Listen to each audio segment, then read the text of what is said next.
Hello दोस्तों, कैसे हैं आप सब। मेरा नाम है अनुराग वर्मा और आप देख रहे हैं पढ़ाई विद मोटिवेशन। आज मैं बात करने आ रहा हूँ उन टॉपर्स के बारे में जो अपने सीक्रेट किसी को नहीं बताते, लेकिन मैं आज बताऊँगा आपको उनके सीक्रेट्स जिससे वो टॉप करते हैं अपने बोर्ड एग्ज़ाम में, अपनी लाइफ में।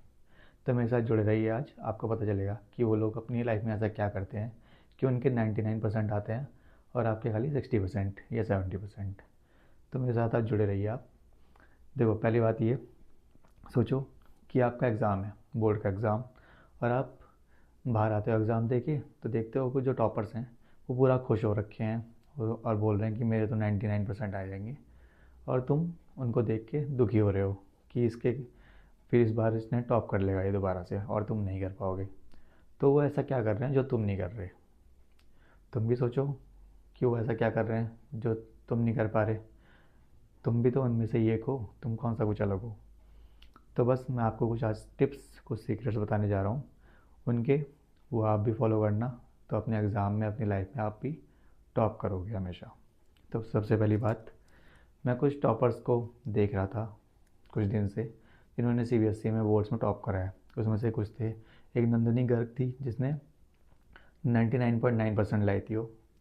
एक और थी नंदिता जो 500 में से 499 नंबर लाई थी। तो उन टॉपर्स के सीक्रेट क्या हैं आखिर।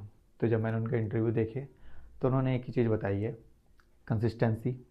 और एनसीईआरटी को उन्होंने पूरी तरह से घोट के पी लिया है। यानी उन्होंने एनसीईआरटी को कम से कम 9 से 10 बार सॉल्व करा है। एक एक एग्जाम्पल, एक एक लाइन, एक एक चीज़, कोई भी कुछ भी चीज़ मिस नहीं करी उन लोगों ने। और आप क्या करते हो, एनसीईआरटी को नेगलेक्ट कर देते हो, दूसरी बुक्स में लगे रहते हो कि मैं आर डी शर्मा कर लूँ, मैं आर एस अग्रवाल कर लूँ, मैं और कुछ कर लूँ। लेकिन होता क्या है, आपने मेन चीज़ जो थी, जिसमें सब कुछ है, जिससे सब कुछ आता है, वो तो आपने नेगलेक्ट कर दी। बाकी चीज़ पे आप ध्यान दे रहे हो, तो उससे कुछ नहीं वाला। सबसे पहले मेन है आपकी एनसीईआरटी, उसको 9 बार 10 बार जितनी बार भी कर सकते हो उतनी बार करो, ठीक है, वरना कुछ नहीं होगा। तो मुझे कमेंट में बताना आपने कितनी बार करी है, ठीक है, और लाइक करना वीडियो को। तो जो मैं बताता हूँ, आप सबसे पहले उन टॉपर्स के जो मैंने देखा इंटरव्यू, तो उन्होंने एक ही चीज़ बताई कि आपको कम से कम 9 से 10 बार एनसीईआरटी को करना है, लाइन वाइज करना है, विद एग्जाम्पल करना है, ठीक है, कुछ नहीं छोड़ना है, और बार बार रिवाइज करना है। मेन तो ये है, वहाँ से आपका कॉन्फिडेंस बिल्ड हो जाएगा और आपको प्रॉब्लम नहीं आएगी। दूसरा, आप क्या सोचते हो कि टॉपर्स कितने घंटे पढ़ते होंगे, 14 घंटे, 15 घंटे, 20 घंटे? ऐसा कुछ नहीं होता। वो खाली 4 से 5 घंटे या 6 घंटे पढ़ते हैं, लेकिन उनकी स्टडी फोकस्ड होती है। उसमें तुम उनका ध्यान नहीं भटकता जैसे तुम्हारा भटकता है। तुम बुक लेके बैठे हुए हो, ध्यान उधर जा रहा है, उधर जा रहा है, तुम कहीं सपनों में खोए हो, फिर आप वापस लौटते थोड़ी देर बाद, यार मैं तो ये पढ़ रहा था। ऐसा उनके साथ नहीं होता, वो फोकस रहते हैं बिल्कुल। अगर वो आधा घंटा भी पढ़ रहे हैं ना, तो आधे घंटे की उनकी जो स्टडी होती है ना, वो बिल्कुल फोकस्ड होती है। जो उनको पढ़ा है वो आप उनसे पूछ सकते हो। इसलिए आपको भी बिल्कुल फोकस स्टडी करनी है, घंटे मैटर नहीं करते। बिल्कुल स्टडी ऐसी होनी चाहिए, बिल्कुल फोकस्ड वाली, कि आपने जो पढ़ा वो बिल्कुल आपको रट गया ज़िंदगी भर के लिए। ऐसा नहीं कि बस आप ऊपर ऊपर से पढ़ रहे हो। यही उनका सीक्रेट है मेन। दूसरा, वो मल्टीपल टाइम रिवीजन करते हैं हर एक चीज़ का, ठीक है। तीसरा, वो एक टाइम टेबल के हिसाब से चलते हैं। जैसे आपका एग्ज़ाम है, लेकिन आप इतने कंसिस्टेंट नहीं हो कि आप सुबह उठोगे, लेकिन उनकी कंसिस्टेंटी, उनका डेली जो रूटीन होता है वो फिक्स होता है कि अब उनको 5 बजे उठना है तो उठना है, इतने टाइम पे ब्रेकफास्ट करना है, इतने घंटे पढ़ना है, और फिर सो जाना है। और उसमें बीच में वॉक करना, या अपने आप को थोड़ा सा एंटरटेन करना है, म्यूज़िक सुनना है, ये सब चीज़ें होती हैं। तो आपको भी बिल्कुल उनकी तरह फोकस्ड रखना पड़ेगा, अपने आप को बिल्कुल उसमें टाइम टेबल में बांधना पड़ेगा, वरना आप उनकी तरह 99% नहीं ला सकते। तो उनका सीक्रेट बस एक ही है, वो कंसिस्टेंट रहते हैं। उनके जो सिटिंग आवर्स होते हैं वो बिल्कुल 6 to 7 आवर्स होते हैं, बिल्कुल फोकस्ड होते हैं। तीसरा, वो अपनी जितनी बुक्स या नोट्स पढ़ते हैं उनको बार बार रिवाइज करते हैं मल्टीपल टाइम। चौथा, वही देखते हैं कि उन्होंने जो भी एग्ज़ाम अपना नम सिलेबस कवर कर लिया पूरा का पूरा, उसके बाद वो क्या करते हैं, अपने एग्ज़ाम्स की, जैसे उनका मैथ पूरा हो गया, उसके वो मॉक टेस्ट लगाएंगे, ठीक है। आप वो चीज़ करते नहीं हो। अगर आप मॉक टेस्ट लगा लोगे तो वहाँ आपको बोर्ड में एग्ज़ाम में जाके आपको डर लगेगा ही नहीं बिल्कुल भी, ठीक है। दूसरा, जितने भी प्रीवियस ईयर क्वेश्चन पेपर्स हैं उसको सॉल्व करते हैं वो, जिससे उनको पता चलता है कि कौन से टॉपिक से कैसा क्वेश्चन आ रहा है। आप लेकिन कभी स्ट्रैटेजी लेके चलते ही नहीं हो। आपको वही उनकी तरह लिस्ट लेके चलना पड़ेगा, तभी आप उनकी तरह 90+ मार्क्स ला सकते हो। और जैसे मैं कह रहा हूँ वैसे करोगे तो आपके 100% 90% मार्क्स आएंगे, लेकिन आपको मेहनत करनी पड़ेगी। ऐसे नहीं आएंगे कि बस ऊपर ऊपर से पढ़ लिया, उनकी तरह ही फोकस स्टडी करनी है बिल्कुल।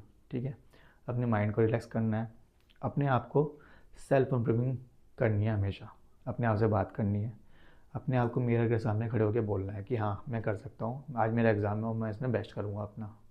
ठीक है, अपने आप को मोटिवेट करो और जितना हो सके अपने आप को कॉन्फिडेंट बना के रखो, ये मेन चीज़ है। ठीक है, आगे बात करते हैं कि हमें कैसे कैसे क्या क्या करना है। मान लो आपका कल एग्ज़ाम है, ठीक है, लेकिन आपने जितना भी स्टडी करा है वो आपको ऐसा लग रहा है पजल हो रहा है, तो अब ज़्यादा सोचो मत, बस एक बार ऐसे ही रिवाइज़ कर लो, ऊपर ऊपर से आपको सब दोबारा से याद आ जाएगा। लेकिन अभी 1-1.5 महीना बाकी है, तो उसमें आप जितने हो सके उतने मॉक टेस्ट, PYQ सॉल्व करो, अपनी NCERT को अच्छे से पूरा अच्छे से दोबारा से कर लो, जिससे कोई भी दिक्कत नहीं आएगी किसी भी सब्जेक्ट में, हर एक सब्जेक्ट में ही होता है। और राइटिंग प्रैक्टिस ज़्यादा करनी है, क्योंकि वहाँ पे लिखना है आपको, कोई ओरल टेस्ट नहीं हो रहा आपका, लिखना है आपको, लिखना है। तो फिर मेन चीज़ है आपको लिखने की प्रैक्टिस करनी पड़ेगी, पूरे मॉक टेस्ट देने पड़ेंगे आपको। ठीक है, सारे PYQ देखने पड़ेंगे, सारी वीडियोज़ जो भी आती हैं आपकी, आजकल कितनी वीडियोज़ आती हैं यूट्यूब पे, हर जगह पे इतना ज़्यादा डाटा अवेलेबल है आपके पास, हज़ारों लाखों क्वेश्चन से करने के लिए। जब करोगे तभी तो आएंगे, बिना करे तो कुछ भी नहीं होनेगा, तो आपको करना तो पड़ेगा। ठीक है, और मेन चीज़ मैं आपको कुछ चीज़ और बताता हूँ, जैसे कि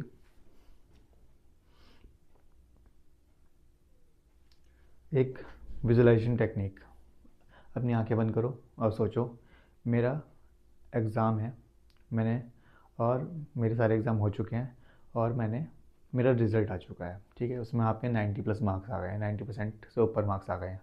तो आपके पेरेंट्स, आपके रिलेटिव्स, आपके फ्रेंड्स आपके ऊपर प्राउड कर रहे हैं। फील करो कि कैसा महसूस होगा वो दिन जब आपका रिज़ल्ट आएगा। उस चीज़ को सोचो और उस सपने के लिए मेहनत करो।